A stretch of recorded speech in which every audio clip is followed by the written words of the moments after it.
Hello, everyone, and welcome to the fourth and hopefully final edition of Geeking Out in the All-In Weekend Review. It has been as exhausting of a weekend it's been exhausting coming back with all of this, but it's been a lot of fun. We're now going to talk about the rest of the card. Yay! Something that I didn't expect to have to be broken up into a second part, but the rest of the card. We left off last time talking about first half of it, which was the exposure to In My Life of MJF, Stephen Amell putting on the greatest celebrity wrestling match ever. The women's match. Four women that I had, with the exception of one that I'd never really seen before, impressing me. An emotional roller coaster and an emotional ending to probably still the most excited I've ever been for it, at least in terms of a crowd. The best crowd I've ever been part of. And then we had a match. And that's kind of the best way I can describe Hangman and Janela. And unfortunately, we're going to segue into this next match with what, under other circumstances, might have been a show stealer. But on this card, it was kind of a good match. And it was the Ring of Honor title match between the champion Jay Lethal and the now booked winner of the Over the Budget Battle Royal, Flip Gordon. It was a good match. I liked this match a lot better. The match itself, I liked it a lot better the second time around when I watched it on TV. But my favorite part of the whole thing was getting Black Machismo again and Lanny Poffo there with him doing Black Machismo. That was awesome. But that was kind of very nice. Yeah, very nice touch. Yeah. So the build-up to that on BT was great with Jay Lethal randomly breaking into Macho Man impressions. Well, are you aware that was his gimmick in TNA for a minute? Oh, okay. Yeah, I just thought it was Jay Lethal did a really great impression of Macho Man. Well, that's how it became. His gimmick was Black Machismo Jay Lethal in TNA, and he was just straight up. Oh. Yeah, we definitely got to watch some TNA because I know nothing. Yeah. Yeah, that was a gimmick, and that's amazing. Yeah, and he loved it, and supposedly Randy loved it, and yeah, I did like how it was. Lanny was the one that triggered it in Jay to Yeah. It was a really good match, you know. Yeah. Flip brought it, Jay brought it, but I feel like it just kind of suffered from. Hey, it was right after Cody. The crowd was still high from that match. Yeah, so just any match. And also, you had pretty much two faces going against each other. Yeah. It was two faces in I hate to kind of say it, but just Flip being in the match was the payoff. Yeah. Did anyone really expect? Yeah, that and the Macho Man entrance, those were the payoffs to the match, honestly. Yeah. After that, I was just kind of okay. And I did pop for Jay picking up Brandy for the Randy and Elizabeth pose. Yes. And on a selfish note, and probably a little shallow note, damn, Brandy looked good. Oh, she did. Oh, Brandy looked good there. Brandy is gorgeous. Straight female here, but I admit Brandy is gorgeous. Oh yeah, and and unlike and I don't hate Cody for getting to go home to that because they seem to have a really nice relationship, and you're like, you know what, they're good people together. Unlike other relationships where you're like, life's not fair. Oh, like Becky Lynch and Seth Rollins? Yeah, life's not fair. It's not. But anyway, this kind of... Bully Ray had to insert himself. I've grown to dislike Bully Ray over the course of 2019, but... Yeah. just listening to him run his mouth about any and everything. WWE could do like literally kill a kitten, and he'll be like, they getting they's getting some points with the kitten killing crowds. I don't really know how to do Bully Ray, so I kind of did Taz there. I'm sorry. Although I feel like that post-match angle is fine, but that really should have been telling for how Madison Square Garden would have gone, or would have ended up going. Because when you look at it, this is Ring of Honor's portion of the show. This is pretty much them putting on their match, and I'm sure they're probably the ones kind of putting together everything in this segment. And what do they use that for? Making Bully Ray a focal point of their segment on the show. Yeah. Yeah. And he's got that radio show where he just fucking toots his own fucking horn. And I lost all. We'll probably get into more detail about Bully Ray. I lost a lot of respect for Bully Ray, where he said he wanted to book Hogan for Madison Square Garden to fight one of the people, and I'm like, why would you want to do that? Probably himself. No, he probably wanted him to fight Lethal or Marty so Hogan could job him out. But yeah, he wanted Hogan for the show, and he's like, so he could be like, oh, I worked Hogan in the Garden, brother. Yeah, maybe. Just but like my logic, and tangent number one. Hey, we got pretty far into the show before the first tangent, so yeah, we got through a match. 6 whole minutes. That's good for us. That's a but here's we got to the finish of a match. Yeah, we got to.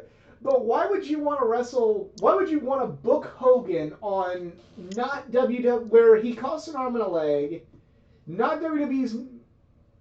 You don't have WWE's money to just go, here he is. Why would you want to book Hogan when you've already sold out the building? When you haven't sold out the building, like if they didn't already sell it out and then the Elite had left, and then you're like, oh fuck, we need something. That's when you dip into that emergency fund and you go, hey Hulk, can we use your name value because nobody wants to fucking come anymore. We refuse to work with AEW. That's when you say, hey, maybe we could bring in Hogan. Maybe we could resort to some cheap tactics, or not cheap in terms, but cheap in terms of we don't have the roster to do this. Let's get Hogan. Let's get this. Let's get that, and let's sell this thing out so we can not look like it's amateur hour. Yeah, we'll get into more. We talk about that show, but Ari did resort to cheap tactics at one point. To be continued at a later date. Yes. We're getting an episode just to rant about that. Rant about that. Yeah, let's. Matt Taven, rant, yes. Not getting Tanahashi versus Okada. Yeah. Maybe I'm still mad I had never got to see an Omega Okada match live. That's another story. Well, none of them have ever taken place in the United States, so. And it will never happen. Damn it. So, speaking of Kenny Omega... Finally! Match I was most excited about that night. I'm going to be honest. Well, first, it's Kenny Omega versus Pentagon Jr. Yeah. Or L0, L0M. I just call him Pentagon. Pentagon. Or as Kenny called him, that hardcore guy from TNA. Yeah. The hardcore guy from TNA? Spitting everywhere.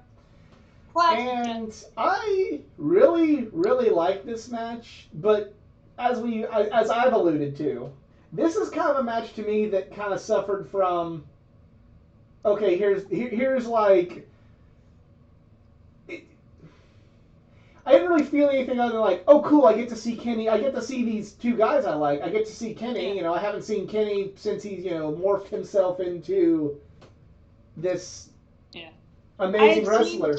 But there was no emotional connection there. It was kind of just like, neat. For me, obviously Kenny being my favorite, I was excited to see him again. But I was really excited because I had never seen Pentagon at all, not even on TV, going into this match. So it was announced that he was going to be at All In, and my friend just sent me links to his matches, and I chose not to watch anything. I just wanted to go to All In and be completely surprised.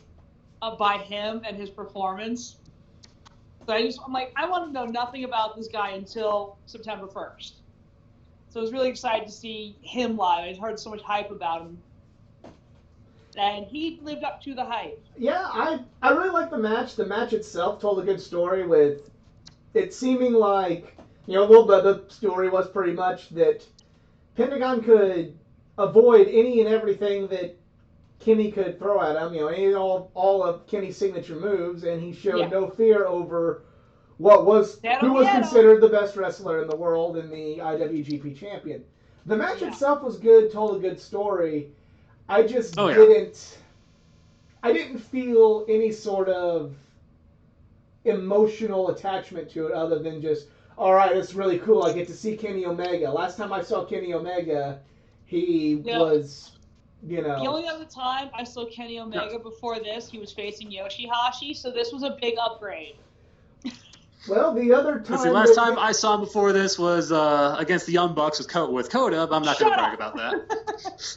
Well, the last time that I saw Kenny before this, it was at the Ring of Honor Clash of the Contenders where he wrestled Davey Richards in a pretty damn fine match that was kind of I have that DVD somewhere.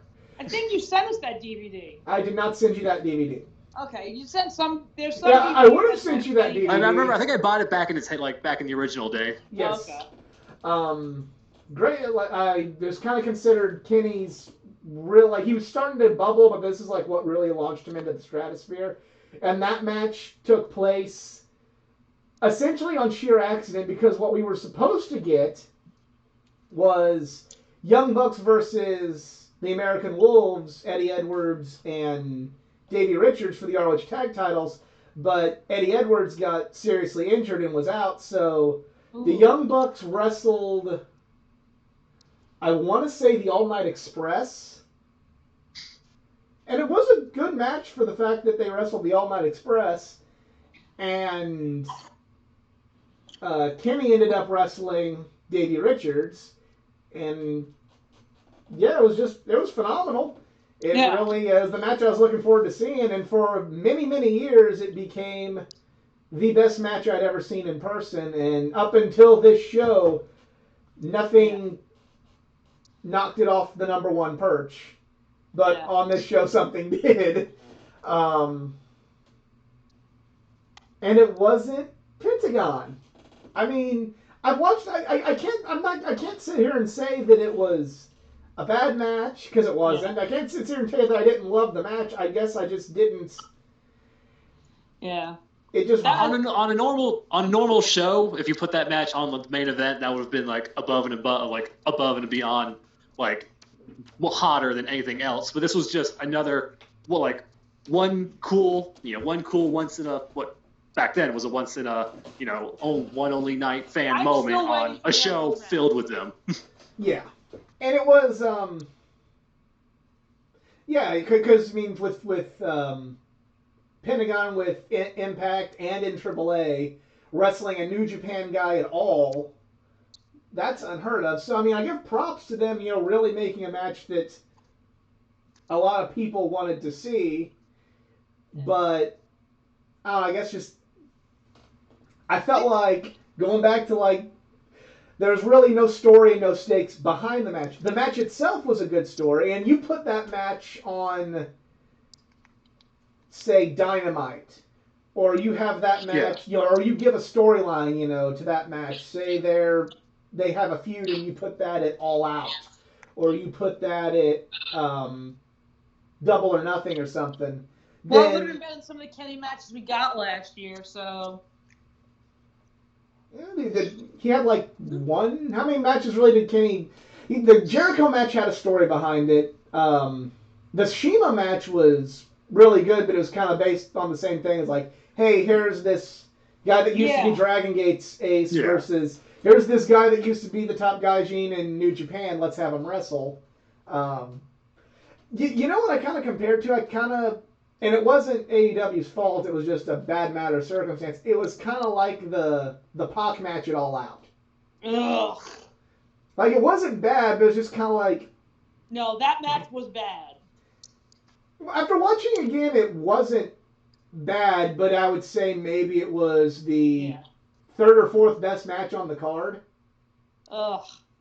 However, then going into February, once they had more clear, characters and angles and stakes going into the match, they had a much better match with that 30-minute Iron Man.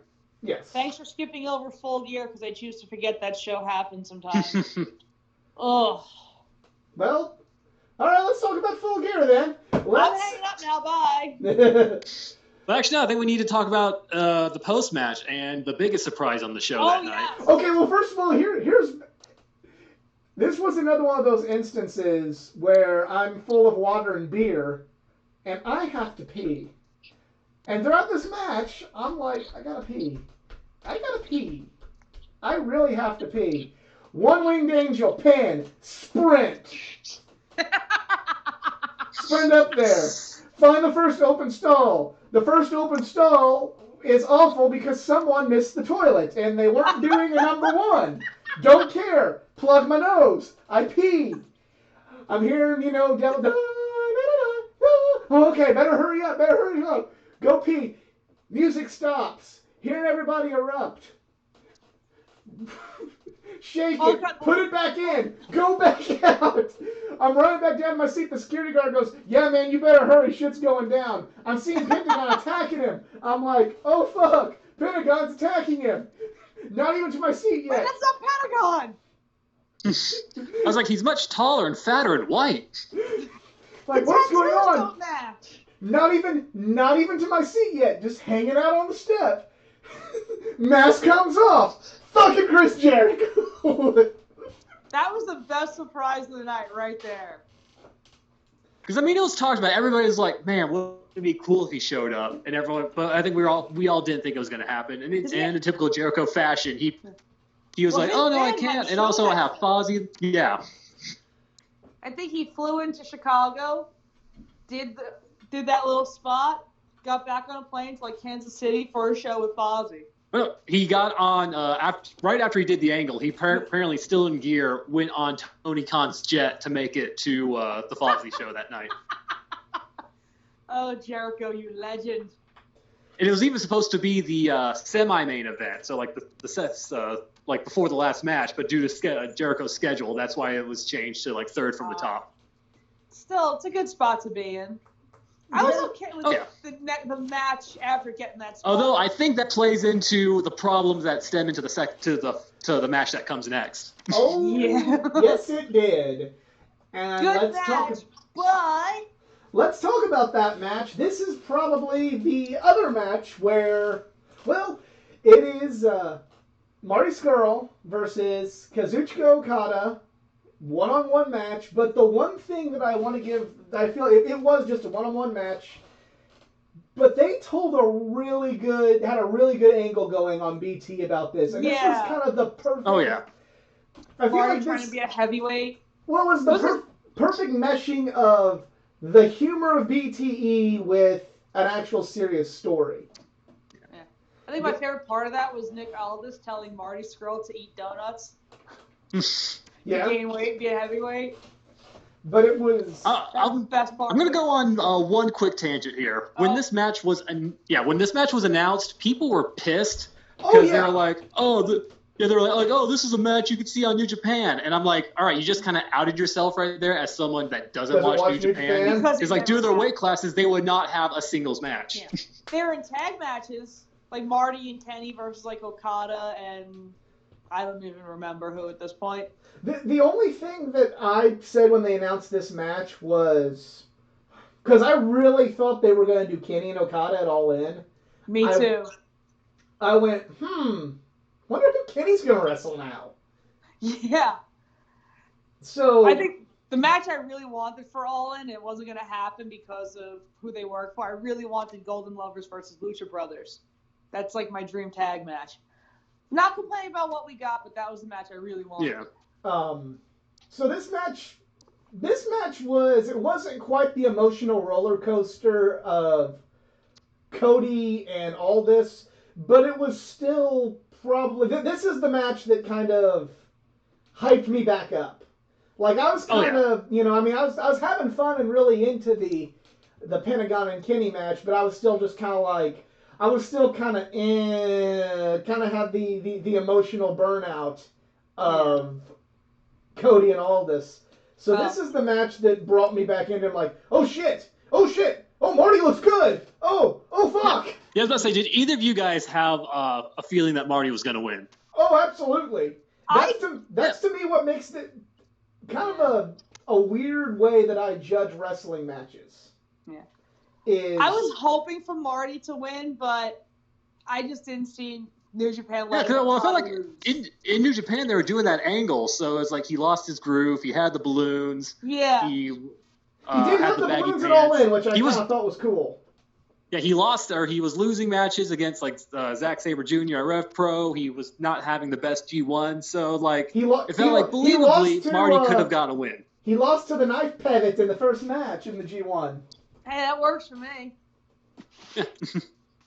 But anywhoozles, but no, one thing that I always get to, like, when I judge a match is like, when you know, when it's a foregone conclusion who's gonna win, but throughout the match you forget the foregone conclusion of who's gonna win, and then you're like, oh shit. To me, that's like, if by the end of that match you've done that, the match was good. It may not have been a 7-star classic, but it was good. You know, I've gone to, at a Ring of Honor show, they had Nigel McGuinness versus Brent Albright. And I was 99, maybe 100% certain that they were not going to switch the Ring of Honor title to Brent Albright in St. Louis, right with Nigel being involved in a big three major angles involving the title with Jerry Lynn, Tyler Black, and Bryan Danielson. He's not losing to Brent Albright. Yet, whenever there was one moment in the match where Albright locked in the Fujiwara armbar and Nigel reached for the ropes and he spun it backwards in the middle of the ring, and I'm like, oh shit, I'm gonna see the Ring of Honor title change hands. And then rewatching the match, was it, quote unquote 5 stars? No. But being in the arena, did you suspend your disbelief and get into this match? Absolutely. So therefore, you can't really say the match was bad if it did that good of a job making you believe that something was going to happen. I didn't expect Marty to win. I had a feeling Okada was going to win because he needed a win. But Marty still put on a great match. It was very entertaining. And it was just, I'm glad Marty got that opportunity. Well, no, see, I thought, I was kind of like that. I'm like, there's no way that Okada is going to lose to a junior. Exactly. But when... I mean, they had us believe Marty had a shot a couple of times. No, believe Marty had a shot, I was fucking... When he had the all-in... Whipped out the all-in umbrella and locked the chicken wing in on Okada, and... Yeah. That was when I'm like... Fucking Marty's gonna beat Okada right here, and I was really super duper into it.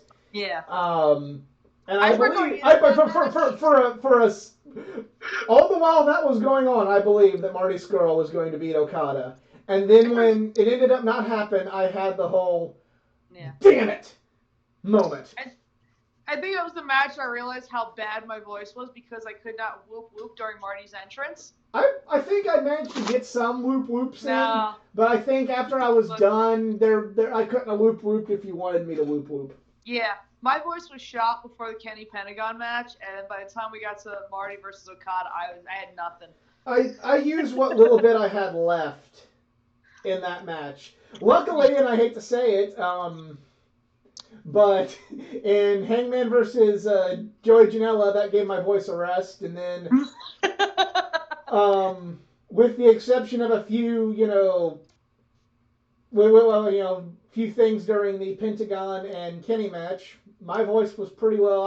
I was kind of just okay. I was into it, but I wasn't yelling anything, so that kind of made it for me to yell more stuff for this match when I was pretty much forced to because of how well both guys did. Yeah. I was just happy for Marty getting a big opportunity like that. You know? Marty's such a great guy. And a really... Should we address the 12-minute elephant in the room? Yes, let's do that. What's that? The match running overtime. Yeah. Oh. Like past the time limit. Oh, yes. Yes, and it's a good thing that this is kind of we mentioned this last time. This is why the main event being what it was a good thing, because just imagine if you would have had to cut some time off of Cody and all this, it wouldn't have nearly had the emotional effect that it did. Oh, yeah. And in my personal theory is that if the match stayed third on the card, it wouldn't have gone on as long, but I wouldn't be surprised between the previous match and also just the pop that the Jericho surprise got if Okada, or specifically Marty, weren't just motivated to try and top it and then just completely lost track of where time went. Absolutely. Yeah. So we get into the main event. It is a 6-man tag. Rey Mysterio, Bandito, and Phoenix versus the Young Bucks and Kota Ibushi. Kota! Yes. This is my first time seeing Bandito.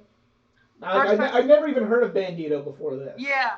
I think when they announced Bandito, I suspected that was like a disguise for Flip Gordon because he hadn't been booked. I found out he was a legitimate wrestler, so I didn't really have that theory going on in my head, but... Oh, that was my first thought. Apparently he was one of the Jacksons' personal pick for the show. I think Matt picked him. Yeah. I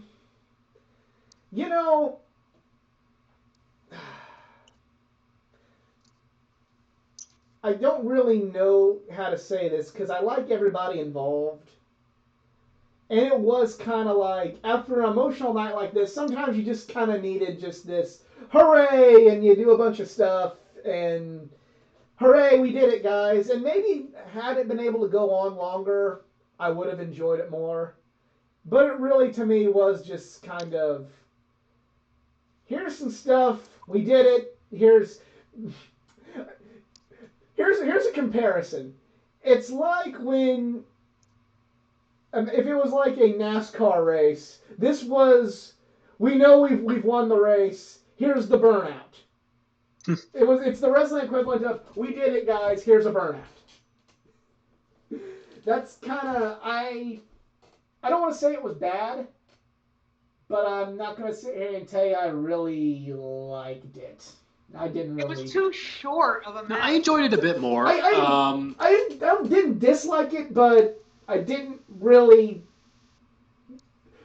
There was nothing about that match whenever I left that night I went, that's sticking with me. For me, I'll give them credit because it was only 6 minutes. However, watching it live, it felt like they put so much in there. I was thinking it was at least 10 or 15. You know what I mean? Yeah. I mean, it was my first time seeing Kota. I got to see some cool Kota spots, which was cool. I got to see, Ray mix it up with a few people. Yeah. I enjoyed it, but... when I left the show, what do you remember? Oh, I remember, Cody won the title, and I got to see Marty almost beat Okada, and I got to see Chelsea Green, and I'd never seen her before, and Stephen Amell looked great, I got to see Kenny, and I got to see Pentagon, and got to see Leap and Lanny, and Rey Mysterio mixed up with the Young Bucks, huh? I almost forgot about that. Yeah, that match I was excited because I'd never seen Kota live. I'd never seen Rey Mysterio live. Or Rey Fenix. Actually, my first time seeing any of them live. And obviously never heard of Bandito. And figured if the Young Bucks are picking this guy, he's got to be good. Yeah. I mean, I kind of... And actually, Meltzer mentioned this not too long ago, but apparently once they realized they were going to be going on for only about 6 minutes, they cut a lot of their spots off and pretty much gave most of the attention to Bandito since he's the least known man in the match. And they wanted to put a spotlight on him. Kota Ibushi's neck was probably grateful for that match. Yeah. I'm surprised Kota found the building. What? I'm surprised Kota found the building. Well, see, Kenny was with him there, so, it was okay. He did get lost. He did get lost that weekend and lost his wallet. Oh, yeah. there's one of the guys I met at the Starcast bar. He was a big Ibushi fan, and he basically, kind of just was on Twitter like, Kota got lost and lost his wallet. He put it on Twitter. I'm like, nice, nice. I was really worried about Kota in New York last year because Kenny wasn't there to lead him around. Yeah. I think Tanahashi stepped in there. But I mean, I don't want to say I hate the match, and I'm certainly not, no too many fucking flipping shit killing the goddamn business, motherfucker. I'm not one of those guys, but they did the best with the time they had. If there was, it was kind of a confetti match of hooray, we did it. It was the burnout, but I don't know, just kind of didn't get into it. Watching, other than popping for a few spots, especially with Coda in the building, didn't really get into it. Watched it again, and didn't really get into it the second time around. Even rewatching it later, it's just too short a match to get into. By the time you're getting into it, it's over. Yeah, but and then after the show, they announced that they went off the air with seconds to spare. 3 seconds, I think. I remember watching it, seeing on the Jumbotron and just seeing, pin, and then all of a sudden, the pay-per-view provider just, ending card flash. I'm like, something happened, and then he's like, we went off with this much time to spare, and I'm like, oh, shit. Yeah. And you have a really, really nice addressing of the crowd at the end of the night. Everybody gets their time to talk, and I did, and now it's a little bit more poignant now. But I'm like, the whole time going, where's Marty? Why isn't Marty out there? And then now I'm like, aw, foreshadowing. Yeah. But at really, least it's not the same without Marty. I still miss him. Yes, but if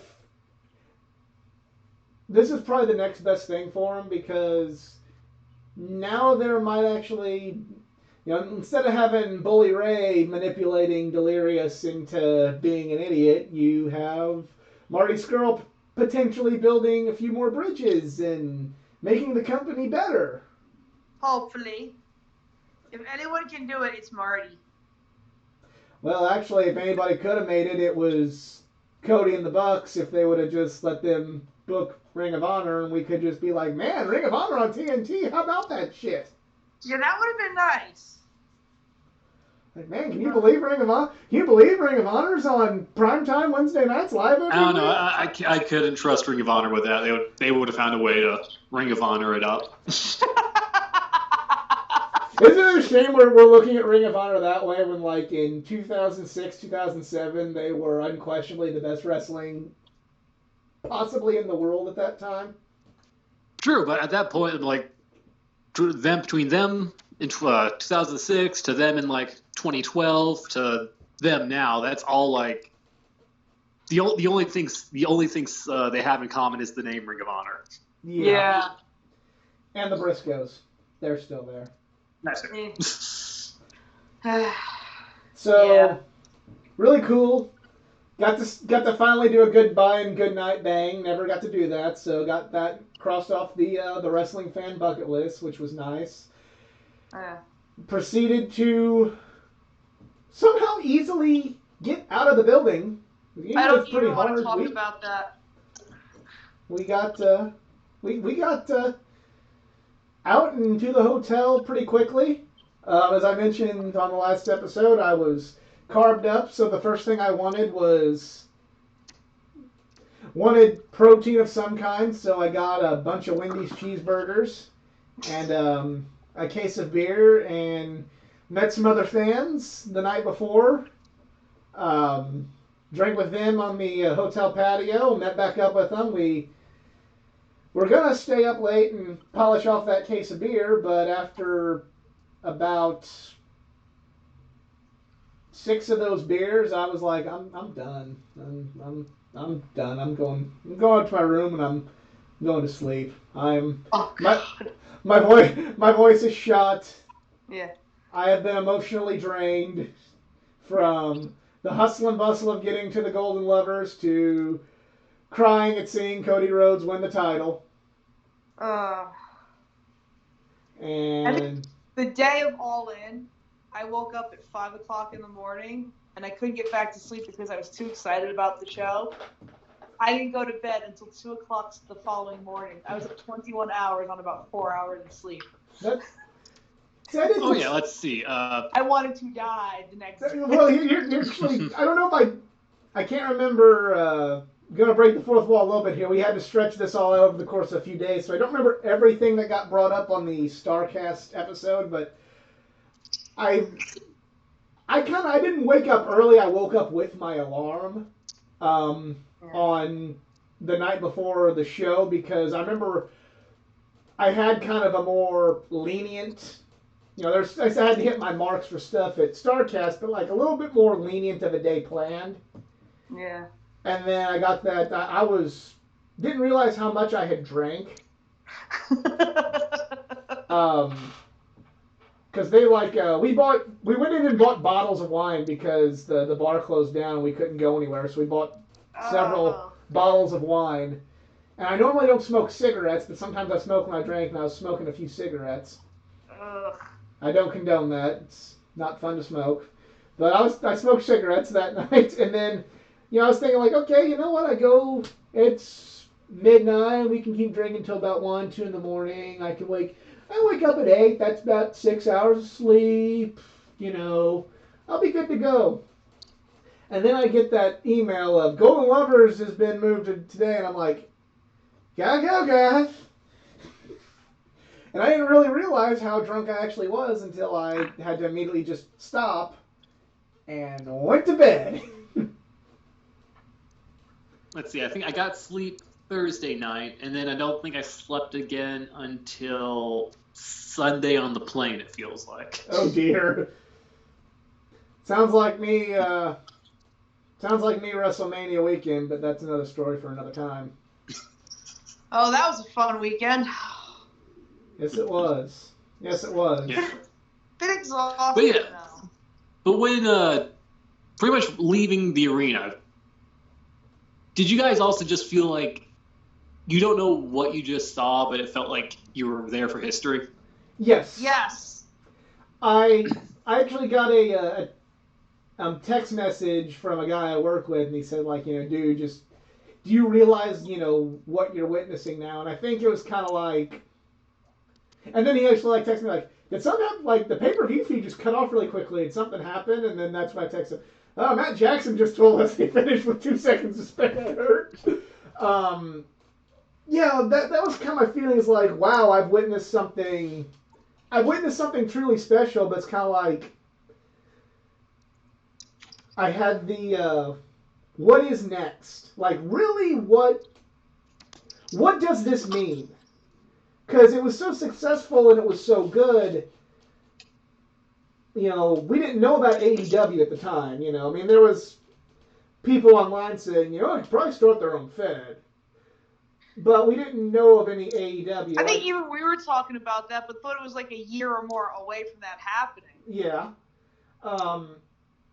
And then, but we also kind of be like, well, is this gonna be kind of like a WrestleMania of the Indies every year, or is this gonna, is New Japan gonna maybe send more guys next year? Like, I'm kind of on the same lines. Like, I know I witnessed something special, but it was kind of like okay, that was special. Or was it just amazing. The one final send off before they go to WWE? That was also entered my head.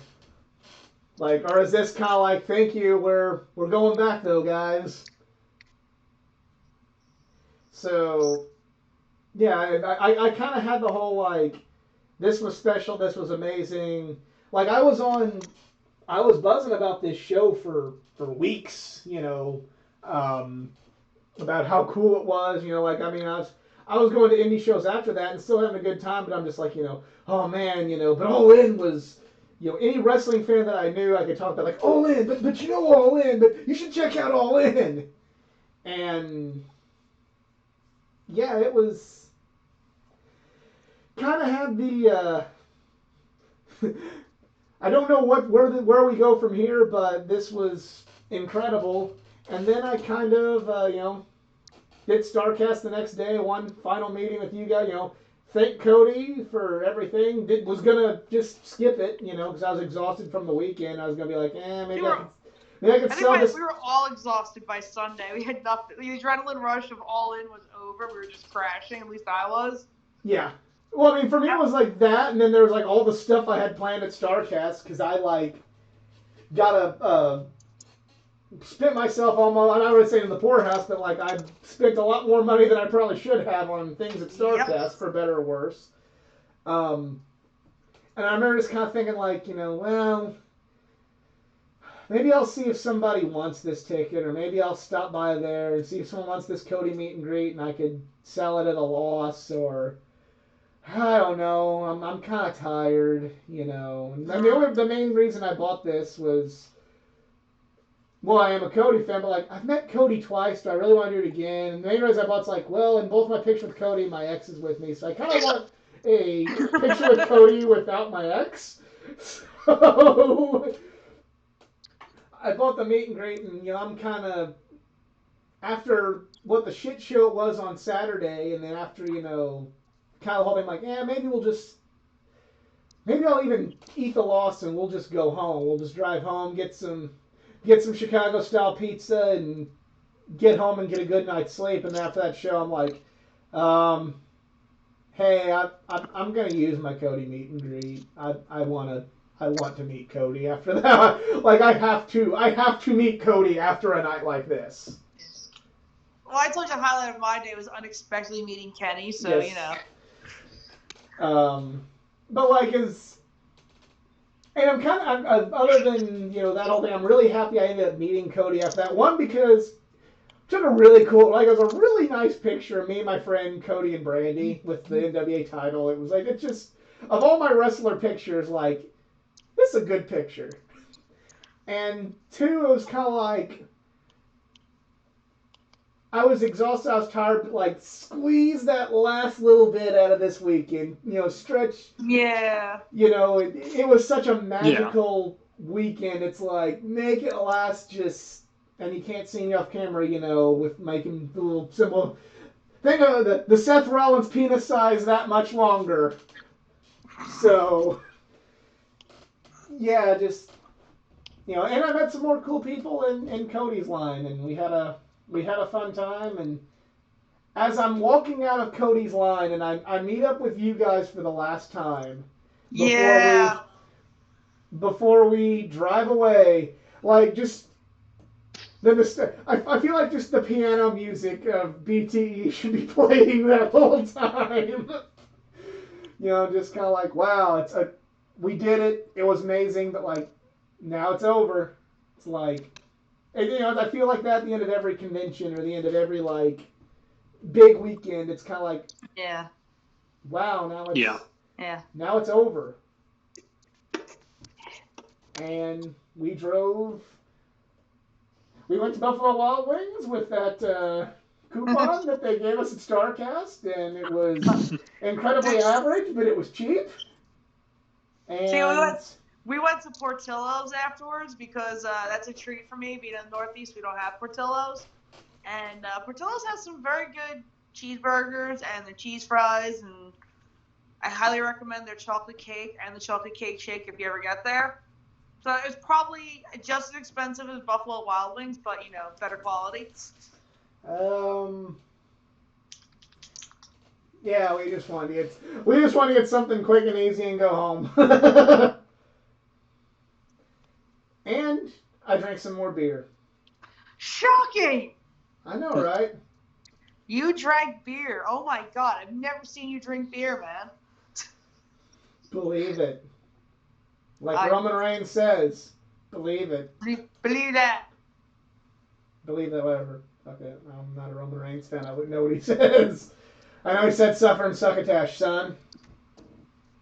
That was a promo written for him. He didn't actually say that. Come out with that one. But still, it's just.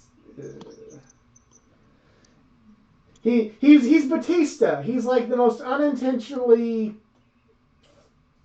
meme-worthy guy there was for a minute.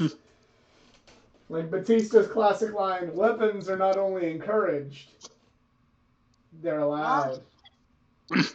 And basketballs don't hold grudges. Or my personal favorite, "Got my new suit on, got my new shoes on, bam!" I can't. That sounds awful. So yeah. So what did you guys do the rest of the time in Chicago? Did you guys shove out on Sunday or did you guys wait till Monday? I actually didn't shove out of there till Tuesday because the flights were cheaper. There you go. Yeah. That Monday, let's see, Sunday, I think my friend and I, we actually had lunch and dinner from Portillo's, which was, it's me in Chicago. I'll eat Portillo's and pizza. And Monday, we didn't really do much. We just went from one hotel to the other, got some Japanese food, and that was it. Oh, and I had more pizza. Now, by Japanese food, do you mean Japanese food or Hard Rock Cafe and TGI Fridays Japanese food? No, actual, authentic Japanese food. Went to a Japanese market and stocked up on some rice balls, and that was lunch. There you go. Like, I didn't go do the fine Japanese cuisine at TGI Fridays. Not exactly a big fan of Fridays. Yeah. No, but no, yeah, I left Sunday afternoon. I had the friend I met drop me off to StarCast, just like spend a few more hours there, say goodbye to you guys. Got a photo up with Glacier since he had the whole gimmick on. I was like, okay, why not? I regret missing out on Glacier. I really do. Yeah. And then got and you got Newton to flew. witness me running around to go meet Kenny, which was a treat. Oh yeah, that too. I wish I would have had a recording of that because I missed that part. Oh, we talked about it on the StarCast episode. We did, but I wish I had a recording of that. That'd have been fun. I wish I had a recording of that too. The only thing I have a recording of is the first time my best friend and I met Kenny the year before. She actually recorded my conversation with him, and it is the most. I know, that was freaking adorable. It was so freaking painfully awkward. I watch it now and I just cringe at myself. I was like, God, I am such a loser. No, you weren't a loser. You were a good supporter. Shut up. I Good swear, I supporter. said to my dad, like, if I had heard Kenny say that, instead of my dad telling me Kenny said it, they would have been scraping me up off the floor of that building. I swear, I would have dropped dead right there. Yeah. But I my think first time we've all had cringe moments being wrestlers. I remember the same show with the Brent Albright Nigel McGuinness match. I met Bryan Danielson after the show. I met Ric Flair for the first time earlier in the night, and like that was my starstruck of, hi, nice to meet you. Nice to meet you too, brother. I don't know what to say. I was like, I don't know what to say. It's just so amazing to meet you. He's like, oh well, I appreciate your support. Like Flair was cool, but I was like, dear Ric Flair, I like bread. Yeah. So then I meet Bryan Danielson, not Daniel Bryan yet. Bryan Danielson, Wow. and he has already firmly established himself as like number 2, number 3 of my all-time favorite wrestlers. And I was like, oh my God, I think you're so awesome, man. Like, been dying to meet you. And then he goes, well, don't die, please. And then Jedi left his bag of merch that he bought inside the building. And I go, sir, is it okay if, you wait? My friend, left his merch bag in. He's coming back out. And he's like, yeah, that's cool. I'll wait on him. Can I go put my bags out in the car? And I'm kind of like, well, it won't be that long. I was like, trust me, I won't do what Playboy Buddy Rose did to me. I will come back. And he puts his bags in his car, and he comes back, and he said, like, as promised, I'm back. And he goes, is this your friend? He goes, yeah. I'm like, hi, I'm Brian. So, a little bonus content there, since I don't know if that show will get its own episode. So there's a little Easter egg. Well, at the time, I randomly met Becky Lynch outside Madison Square Garden for a house show. Yeah? I was just standing outside I hate Madison you all Square for Garden that. watching the wrestlers come in, and at one point I just turned around and behind to see this orange thing coming down the street, and just went running over because I knew it was Becky. And The fact that you've both met Becky Lynch and I haven't yet, I'm very sad. That needs to happen. She's kind of, with the exception of maybe, I don't know. She might be number one right now. not only did I meet Becky Lynch, but I actually got a hug from her. I know. I want that too. I mean, Yeah. I do rest my laurels on. I got a hug and got called handsome by Trish Stratus. Yeah. So, and that was my childhood crush. So. Yeah. I didn't even have to ask Becky for the hug. She thought I was wearing her last kicker shirt, which is like the only shirt existed for her at the time. And she saw I was wearing it. She just threw her arms around me, gave me this hug. I was just sitting there like, what do I do? Becky Lynch is hugging me. I don't know what to do. I wanted to ask Kylie out on a date after she just hugged me after I gave her cookies. Yeah. Yeah, I think that might be a little bit weird if I did that with Becky. So. Yeah, but Kylie liked cookies. So that's all in. So after this, we all buy Madison Square Garden tickets thinking it's going to be part 2, and boy, it was not a part 2, but maybe there will be a part 2 to our adventures one day here on Geeking Out.